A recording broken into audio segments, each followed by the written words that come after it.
Officials of Nigeria Railway Corporation put the figure of missing persons in the Kaduna-bound train attack at 22. Governors of Rivers, Enugu, Abia, and Oyo states visits former military head of state Ibrahim Babangida discuss state of the nation. And ECOWAS and European Union to assist Nigeria tackle maritime insecurity.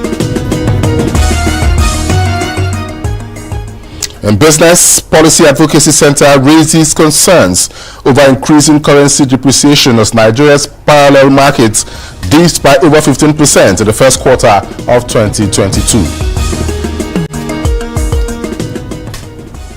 And in sports, Kwara United Volleyball Club caused major upsets with 3-set victory over Kano Pillars at ongoing 2022 Nigeria Volleyball Super Cup in Lagos.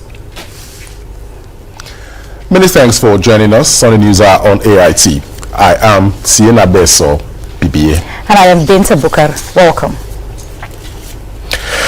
The Nigeria Railway Corporation says 22 persons are now missing following the Monday, March 28 attack on the Kaduna-bound train, while 200 others are safe. The corporation, which gave the figures as part of its routine update on the incident on Monday, states that the numbers are generated from interactions with relatives and some of the passengers whose names are on the travel manifest. The statement further indicates that 51 phone lines were either switched off or unreachable since Tuesday, while 35 of them were ringing without response at the other end. Meanwhile, 60 of the numbers respond not in existence when dialed. Records by the NRC indicates that 362 passengers boarded the ill-fated train, but questions over the number of persons whose names are not on the manifest, especially the security escorts and workers of the NRC on board, are yet to be answered. Meanwhile, the Catholic Bishop Conference of Nigeria is unhappy with the recent attack on the Kaduna-bound train where 8 people were killed, and according to official statements, 22 people are still missing. In a statement received by the Catholic Secretariat of Nigeria, the body of clergymen said they stand in solidarity with the bereaved, the wounded, and those still missing in this moment of nationwide sadness and sorrow. They expressed concern that over 200 terrorists recently invaded Kaduna International Airport. Another group attacked train, killing and kidnapping Nigerians, and no arrest has been made by security operatives, all pointing to the fact that the government may be helpless. They call on the government to put measures in place to avert such incidents in the future. Speaking through the President, Most Reverend Lucius Ugoji, the Catholic Bishop urged Nigerians to be united and fight a common cause to bring the nation together, rather than allowing religion, ethnicity, or political influences to keep dividing the country and her citizens. The ECOWAS Commission, in collaboration with the European Union, has made available rigid-hull inflatable boats and equipment to fight maritime security in the sub-region. Representatives of the various institutions which are part of the project met in Abuja on Monday to sign a memorandum of understanding on the allocation of the rigid-hull inflatable boats and equipment to ECOWAS coastal states. Maritime insecurity is one of the most enduring threats to human security and economic prosperity in West Africa. This Abuja High Security Seminar, designed by ECOWAS to support regional maritime security, focuses on the allocation of 30 rigid-hull inflatable boats to Navy in coastal regions across ECOWAS member states and the provision of equipment for maritime operations. We are in charge by the European Union to be the implementators of the project that we are going to have here. It's called SWAMES. It's of maritime capacity security, and we are very pleased to be chosen by the European Union to implement this project. What we're talking about today here is providing, through ECOWAS, with funding from the European Union, 30 boats, 30 rigid-hull inflatable boats that can go out onto the sea and catch the perpetrators. And also the forensic equipment and communications and other equipment that will help the maritime centers coordinate those operations.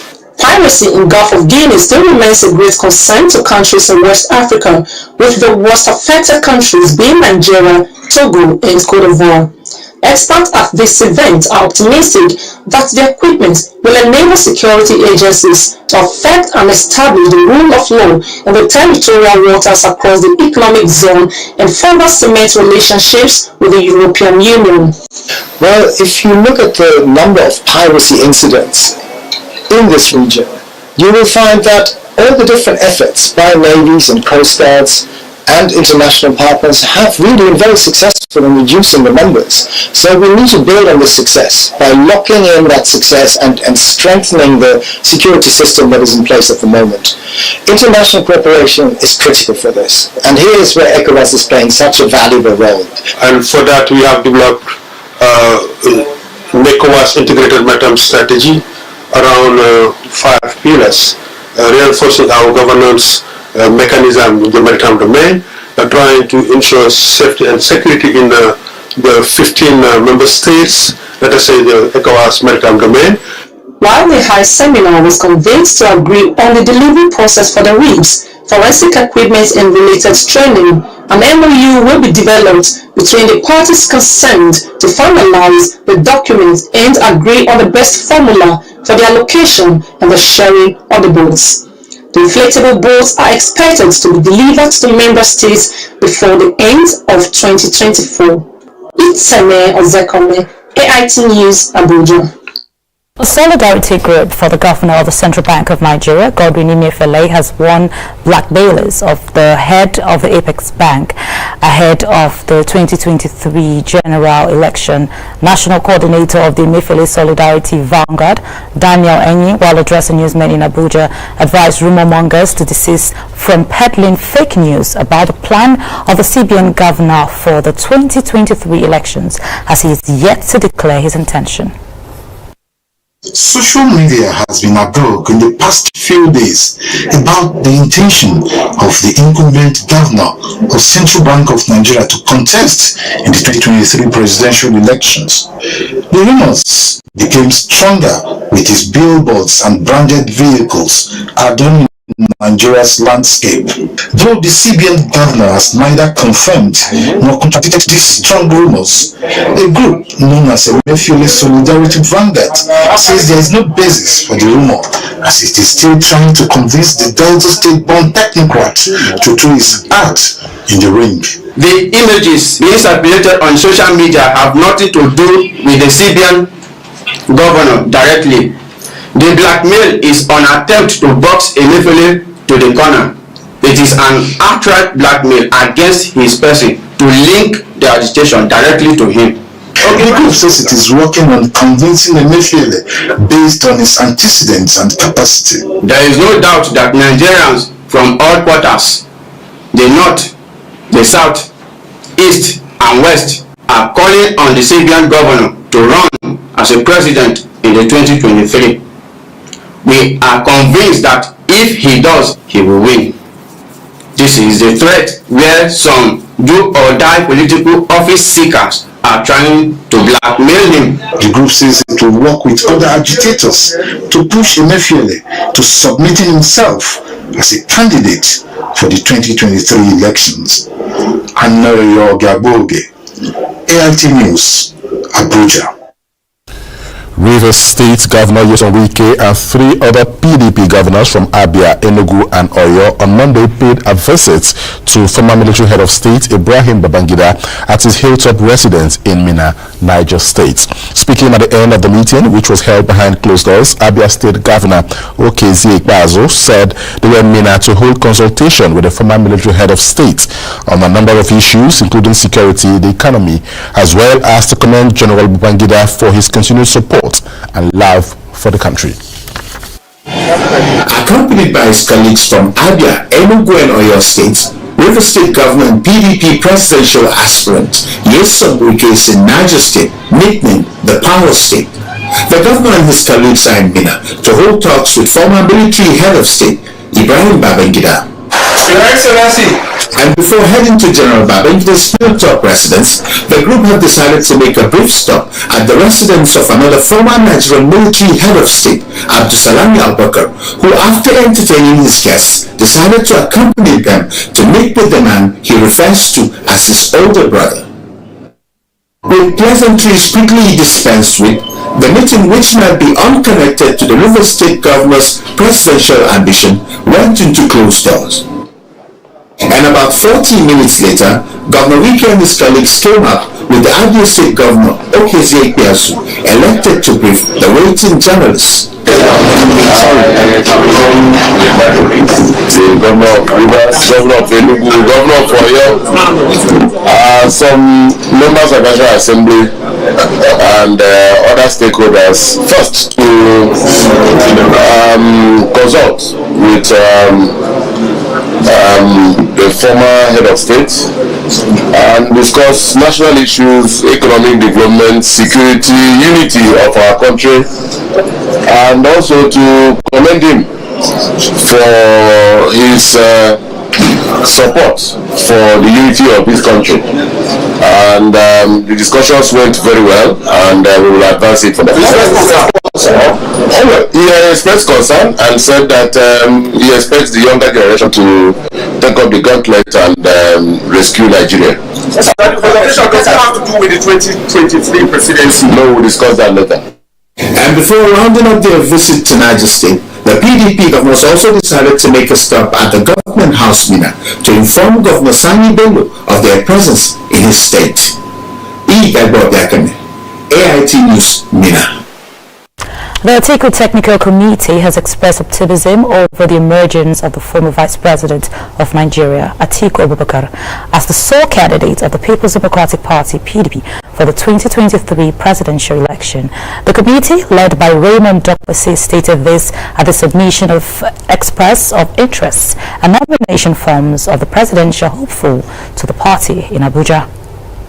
Among the more than 13 aspirants who have picked nomination forms or indicated interest to run for presidency on the platform of the People's Democratic Party, PDP, Atiku Abubakar is perhaps one with the most engagements and consultations so far.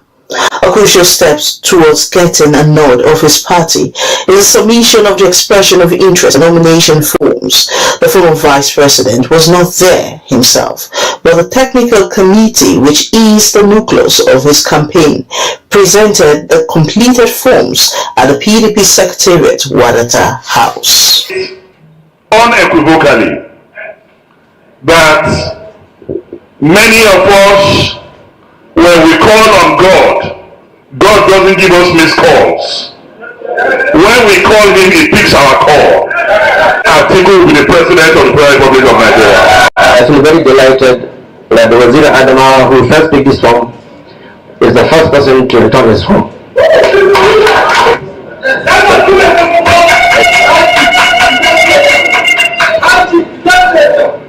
The form has been constructed and certified to have met all the documentation.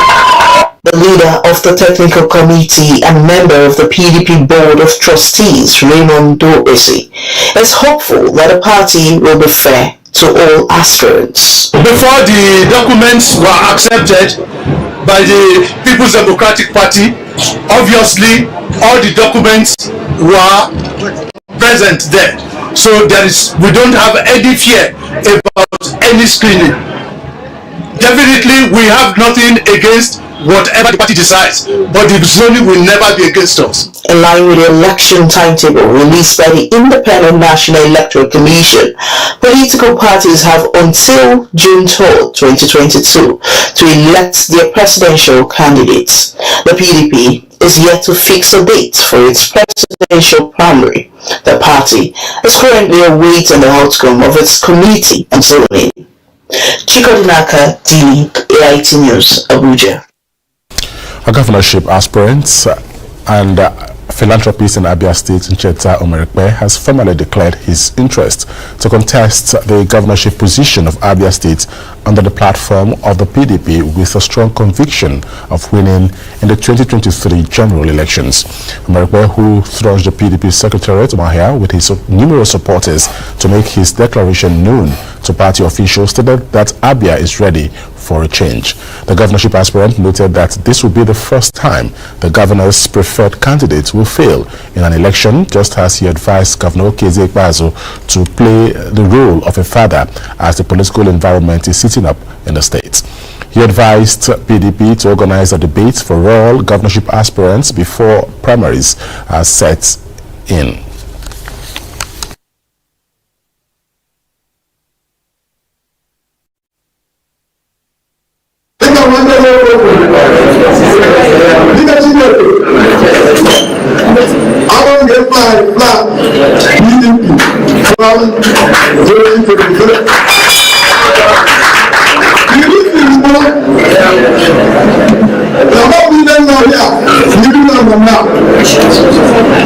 I can beat my heart to say, the greatest members of this party.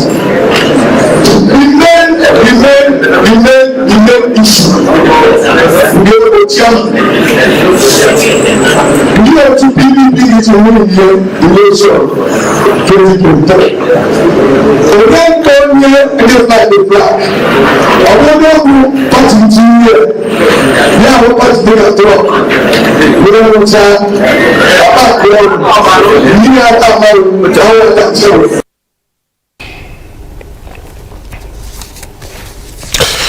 The PDP State Chairman, Orwell Asiforo Okere, charged aspirants for the 2023 general elections to avoid campaign of hate.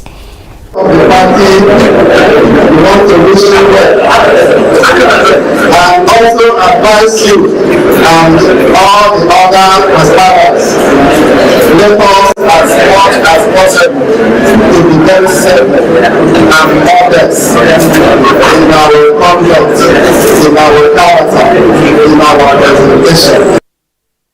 Okere, while promising that all aspirants will be given a level playing field during the primaries, advised that they should be civil in their conduct and utterances.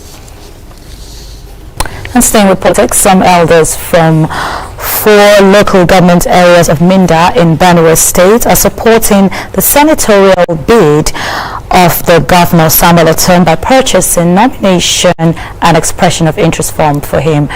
The elders, accompanied by hundreds of youths, say it is payback time for his good stewardship as governor. It's payback time indeed. For the elders of Masevi, Karim and Nongov Development Association Minda, the immediate constituency of the state governor, who have gone a step further than urging the chief executive to retire to the National Assembly by purchasing his nomination forms.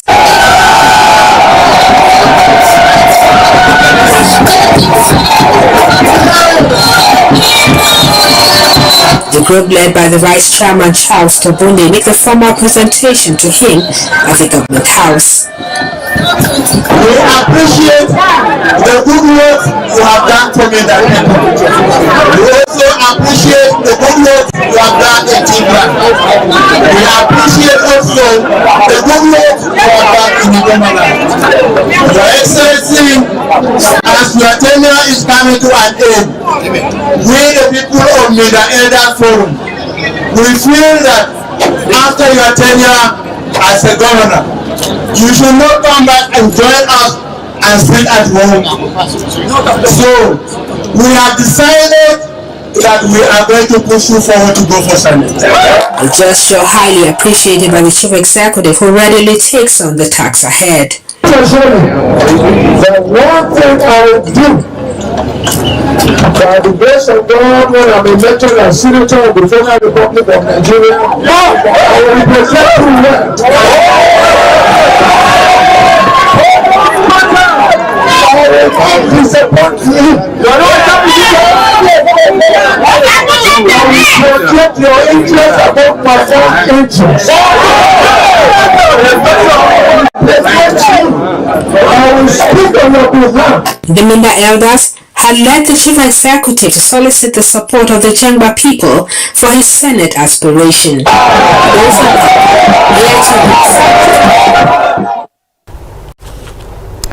Ahead of the 2023 general elections, youth in Katsina State are calling on various political parties to reduce the cost of aspiration forms for both the presidential and governorship positions to enable more youth to participate.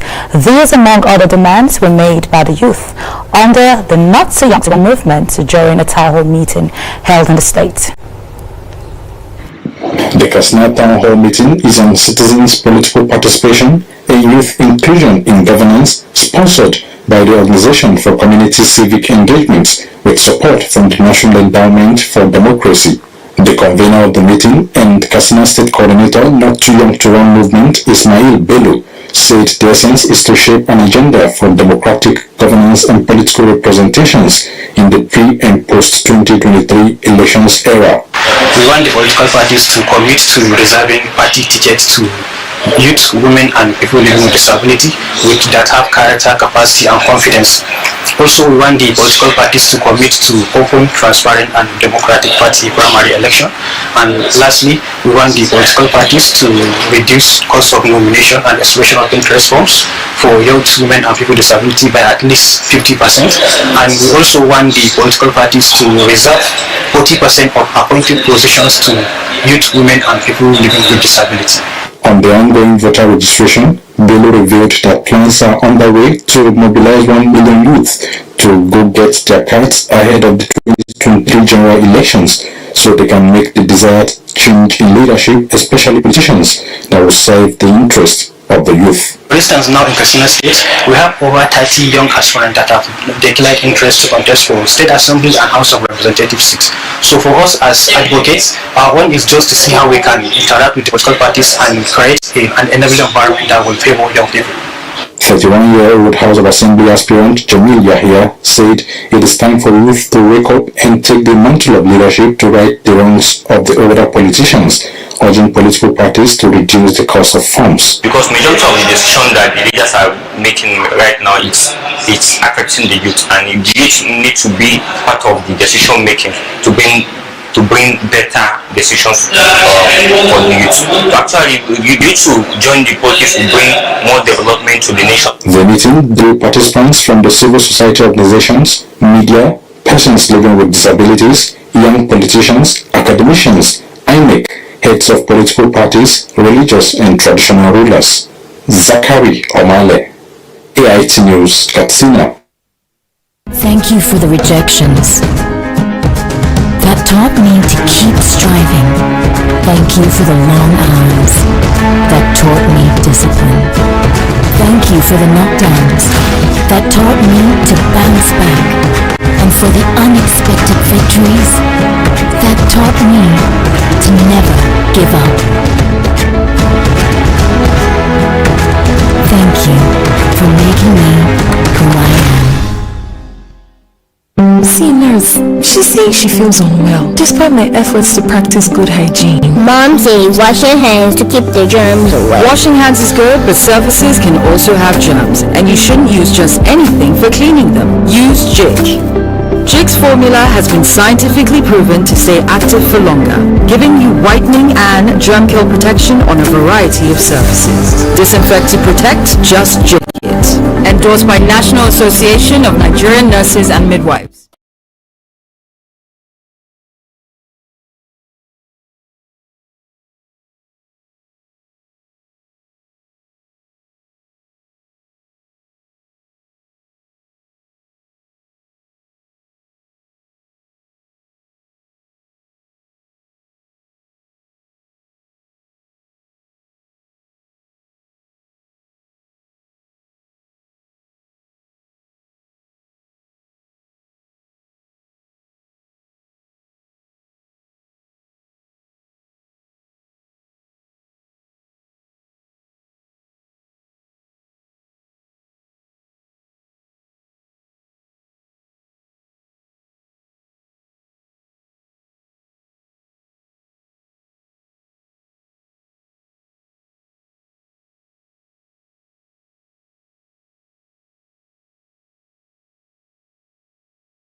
Welcome to Business News. I'm Ehizo J. Momo will begin with currency matters as the sharp and increasing depreciation in the parallel market remains a cause of concern for economic watchers as the parallel market rate depreciated over 15% in the past 3 months. The Center for Promotion of Private Enterprises, CPPE, at the first quarter economic performance review in Lagos, called for an urgent review of current foreign exchange policy. In the foreign exchange market, resulting in acute scarcity.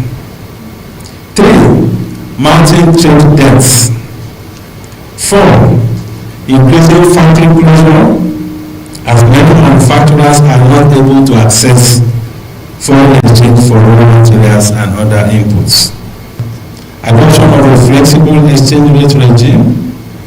This will improve liquidity in the forex markets, reduce uncertainty and enhance investors' confidence.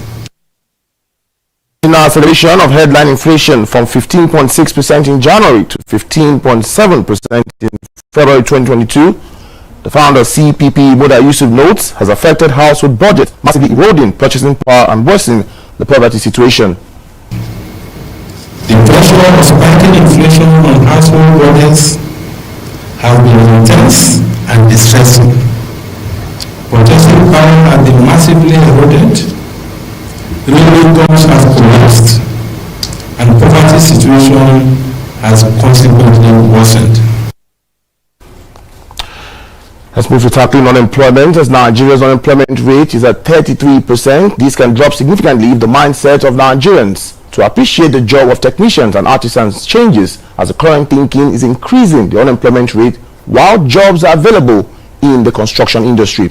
Now, speaking at the ongoing I Create Africa event focused on bridging the gap in the construction industry, private sectors and Germany's GIZ Sky program representative say rebranding craftsmen will increase their economic empowerment capabilities. Investing not just in universities. As you can look around, you can see the messages that we have. 7 out of 10 jobs does not require a 4-year degree. This is global statistics. You're right. We also know that it's not, for a 4-year degree is not the only way you can become successful. That is the mindset that young people have. That's the mindset that our parents have. By not having sufficiently skilled labor, it's also a huge loss for the economy, and I think that's something where we should look at.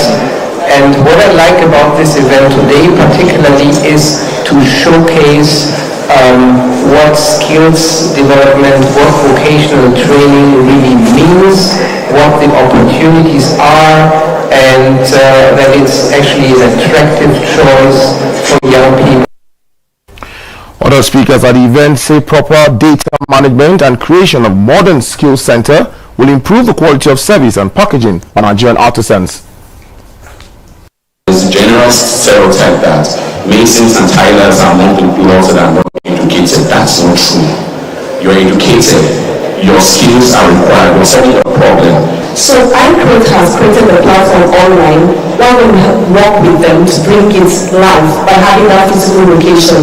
It's only with formalization that you start to gather and harness the potentials that are just scattered within the system. Let's take you now to the Nigeria exchange rate. Hasn't been a favorable month of April after losing over 57 billion naira at the first trading day of the month. The market lost another 83.57 billion naira at the end of trading on Tuesday.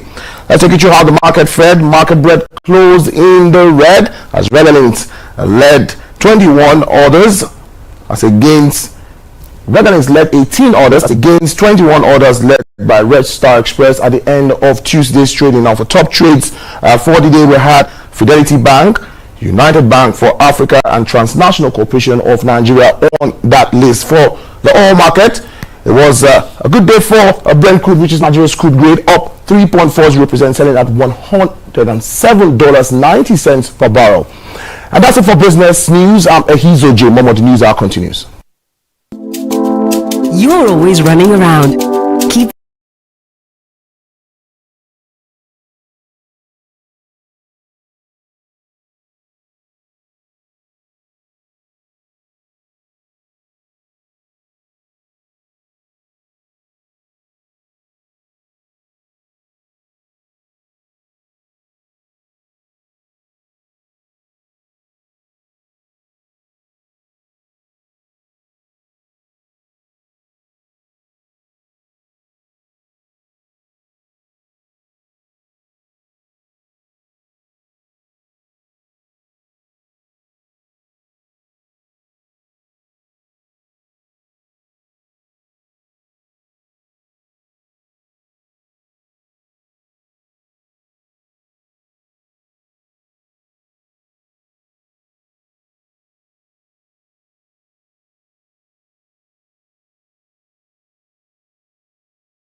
Let's bring you more reports. The National Agency for Science and Engineering Infrastructure, NASENI, is repositioning to take its mandate of providing cutting-edge technology to address growing needs of the country to a higher level of massive production and commercialization within a time frame of 24 months. This formed part of a resolution reached after its 3-day retreat for Technical Board of Directors and Managing Directors of NASENI Development Institutes in Abuja. The mandate of NASENI is very clear. It is to manage research and development, churning out goods and services to boost the nation's technological advancements. This has kept the agency on its toes over the years, with various products of research and innovation to show for it. NASENI made headlines at the heat of the coronavirus pandemic in the country when it designed an automated disinfectant machine, which is one out of other technological interventions by the agency. NASENI is not resting on its oars, as it still has a lot to deliver to conform with global realities, and so it embarked on a 3-day retreat outside the capital city of Abuja with its Technical Board of Directors and Managing Directors of Development Institutes. NASENI is now being equipped to be at the forefront of leading Nigeria to this League of Nations, and hence the timely constitution and this orientation of members of technical boards of directors. Executive Vice Chairman of NASENI, Professor Mohammed Arina, says the agency will focus more on key areas of agriculture and solar energy as drivers of the nation's industrialization. NASENI is focusing so much in the area of renewable energy. We want to enhance, expand our solar technology products.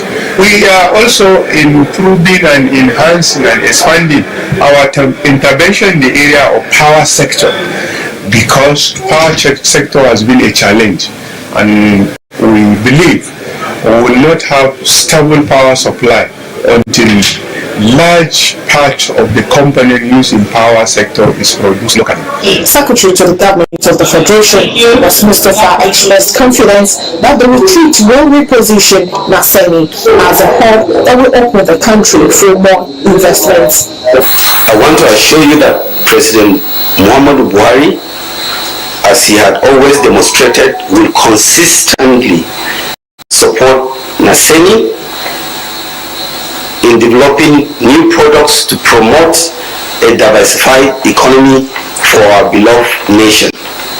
It is common knowledge that NASENI's vision of creating an enabling knowledge-driven environment for local mass production of standard parts, goods and services required for national technological advancement is contributing immensely to the growth of technologically driven local industries and manufacturers. At the end of an extensive 3-day retreat, it is set to improve on its mandate to promote homegrown technologies that will discourage capital flight in Nigeria. The retreat with the theme NASENI, the vehicle for Nigeria's industrialization, is set to take the lead in taking Nigeria to the path of technological breakthroughs. Veronica Gudeli, AIT News, Abuja. The Nigerian government says its Industrial Revolution initiative will be aggressively pursued with focus on critical sectors such as agriculture as well as oil and gas. Minister of Information and Culture, Lai Mohammed, who made this known during a tour of the multi-billion Naira Dangote petroleum refinery, petrochemical and fertilizer plant in Lagos, assured Nigerians that the returns on investments in the facilities will be plowed back to further stimulate the economy for rapid growth and development. This is the popular Dangote refinery and petrochemical plant situated here in Ibejuleki in Lagos State, southwest Nigeria. It is a world-class facility which is considered to be one of the biggest private sector investments in Nigeria oil and gas sector. Minister of Information and Culture, Lai Mohammed, led a high-powered federal government delegation on a 4-hour tour of the facility to assess the level of work so far done and how this major private sector investment will impact the nation's economy. The tour also provided an opportunity for all the visitors to see in real time how raw materials are being sourced and processed into finished products. The first port of call for the visiting delegation was the fertilizer complex, seen as the largest in Africa, with a capacity to produce 3 million metric tons of urea fertilizer annually. Business has already started, as seen at the seaport, where an Argentina-bound ship is loading urea for export to the South American country.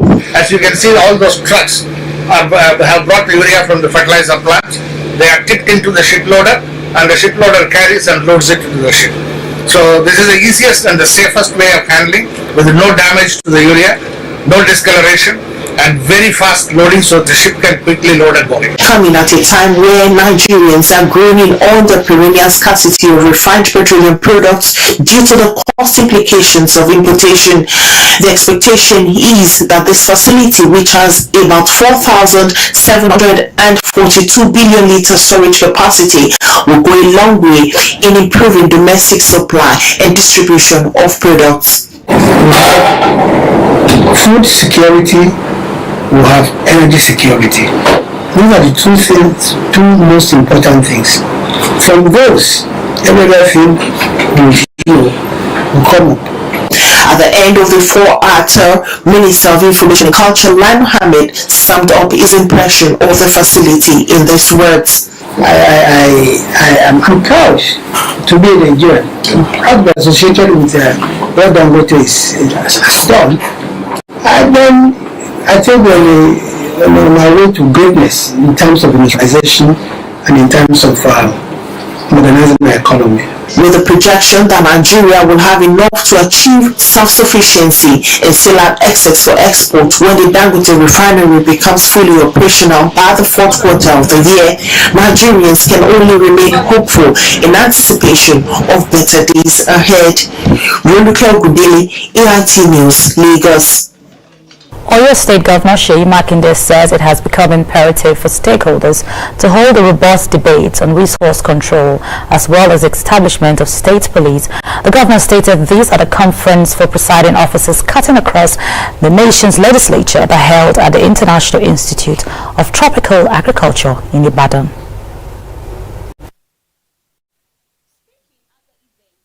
Ibadan. Engineer Seyi Makinde urged politicians, irrespective of party affiliation, to strive more for democratic governance, which he maintains is a panacea for achieving equitable distribution of resources, fairness, equity, and justice. Regulatory reforms that will finally address many of the concerns that Nigerians have regarding how our nation works are often ignored. And one of the reasons is because we're trying to do an amendment very close to the general election. And then people, interest in generally talk. And at the end of the day, these major amendments, you see that they get dropped for political expediency. And then the next assembly will come in and then they will start all over again. In his goodwill message, the House Speaker, Honorable Adebo Okundoye, says the legislatures has a big role to play in the ongoing constitution agitation. We are all decided and we are very determined to work hand in hand with the executive arm to ensure that dividend of democracy is brought to even the grassroots of the nation. When we're talking about bills like the local government autonomy and legislative autonomy and the judiciary autonomy as well, amongst many other subjects that were deliberated on so far. At the end of the deliberations, the conference issued a 5-point communique read by the conference chairman, Honorable Abubakar Suleiman. The conference, however, frowns at the exclusion of the policing in the resolution of the National Assembly. The conference therefore directed its committee on the constitutional review to further liaise with the National Assembly with a view ensuring state policing is reconsidered. This is hinged on the unfortunate prevailing security challenges in the country.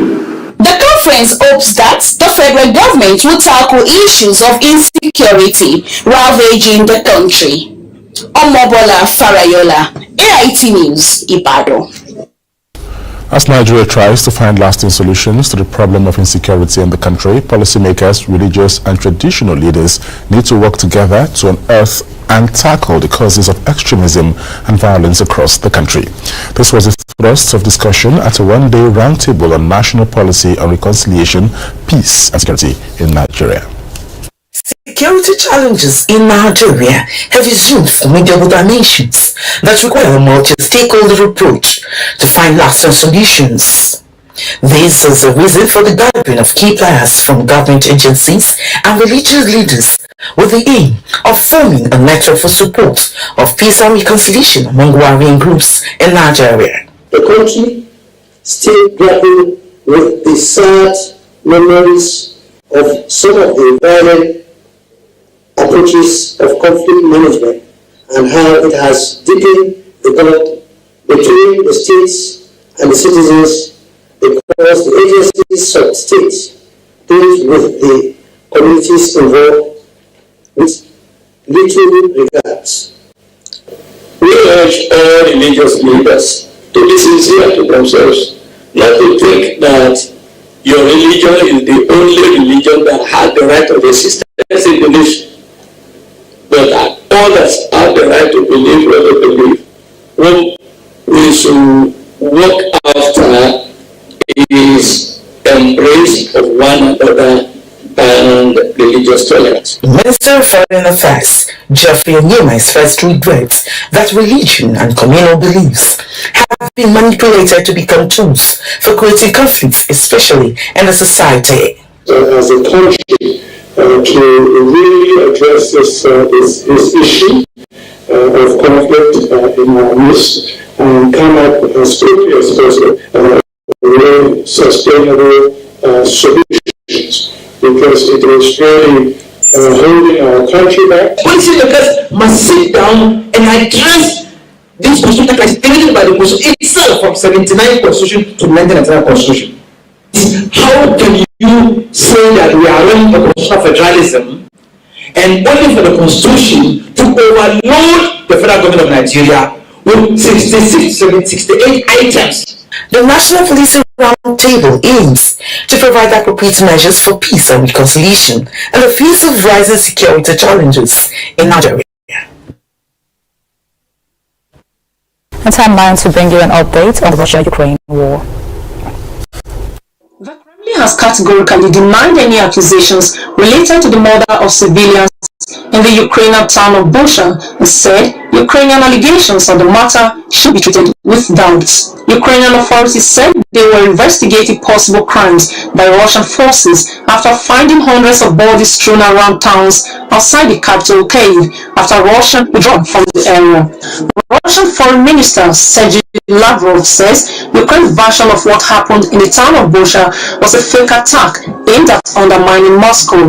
Ukrainian authorities said they were investigating possible crimes by Russian forces after finding hundreds of bodies strewn around towns like Bucha outside the capital Kyiv after Russian withdrawal from the area.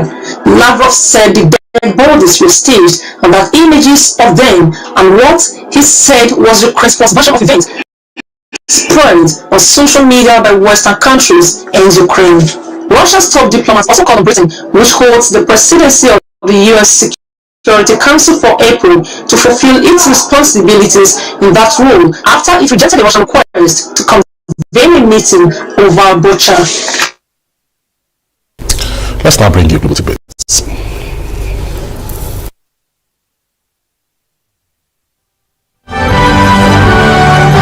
Six people have been killed and 10 injured in an early morning mass shooting in California's state capital. Police say they are hunting for at least one gunman in connection with the killings in the downtown area of Sacramento, which is packed with restaurants and bars. On arriving at the scene, police found a large crowd gathered on the streets with 6 people dead. Another 10 persons who were found hurt were taken to hospital, but no information has been given on their conditions or that of the victims.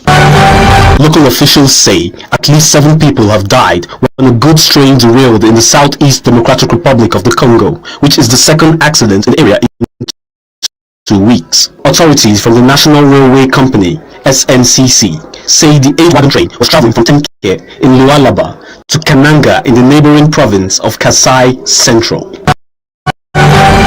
At least 16 people have been reported killed in heavy rains and landslides that hit the Brazilian state of Rio de Janeiro, while rescuers search a wide area in the state, hoping to find survivors. Aerial footage shows the extent of the damage left behind by floods, where the storm turned streets into rivers in several cities.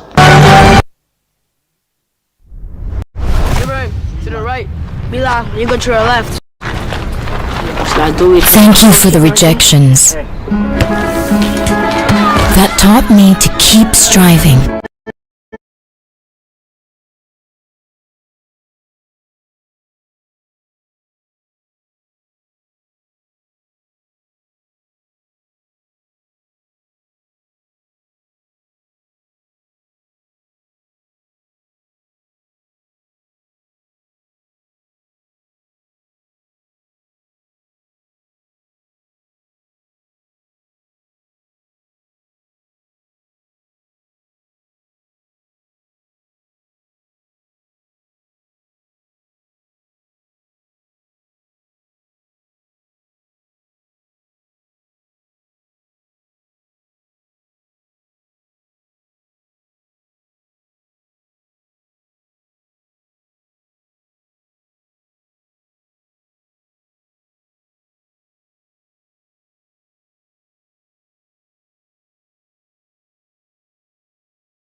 For Qatar 2022 World Cup, football in the country has grown and developed bounds under the stewardship of Ahmad Pinnick as the president of NFF. They say this is evident in the numerous sponsorship deals the football house has sealed and also important roles being played by Nigerians in football administration in Africa and beyond.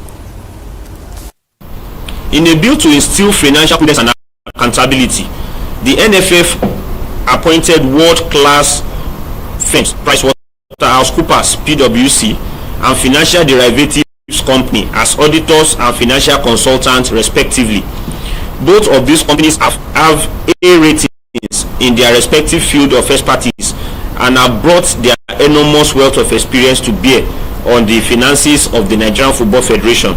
The NFF has gone on to reap an unprecedented harvest of sponsorship from both local and multinational companies, setting the federation on the path to 100% self-funding in the nearest future, having attained 90% funding from the private sector.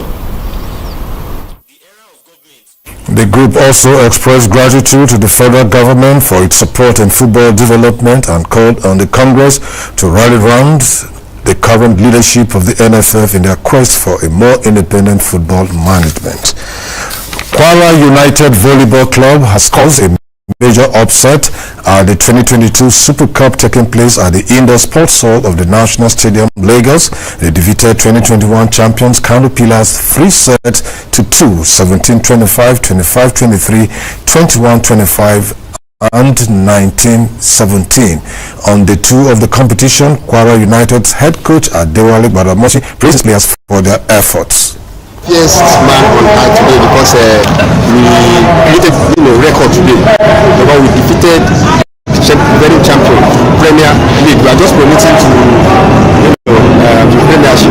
So it's a great achievement for us.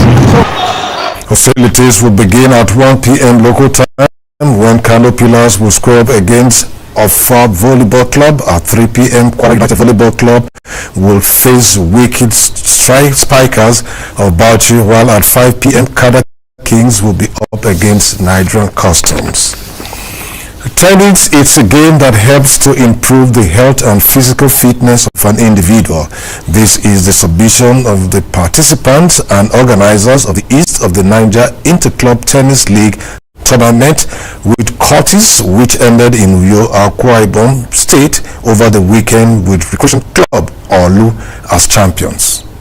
After their semi-final wins over Uyo Club and the Newi Sports Club, defending champions Recreation Club Olu defeated Aba Sports Club by 3 games to 2 to emerge champions of the 2021-2022 Tennis League tournament with Kutix. The secret of this success is consistency, having focus, and being true to yourself. In the Eastern Nigeria and South Nigeria together, bonding people together, and making sure that physical and health status of our people seriously enhanced. The organizers speak on the importance of the game of tennis. The reason for the sponsorship is being achieved because people are taking out time from their schedule to recreate. Health is wealth, and when you exercise, you're healthier. Tennis, exercise, all types of exercises, including tennis, help to prolong everybody's lives, and so that when you are alive, your life is very meaningful. The unique event with Kutix, which draws teams from the southeast and some south states of the country, came to a close with a banquet where all the teams that made it to the Super 4 finals in Uyo were rewarded accordingly. Ikechukwu Ajonma, the IT News, Uyo. That's Sports Talk on the News Hour. Thanks for watching. I am Omofoma Ibari. And that's the News Hour on AIT. I am Binta Bukar. I am Tina Beso, PBA. Many thanks for watching.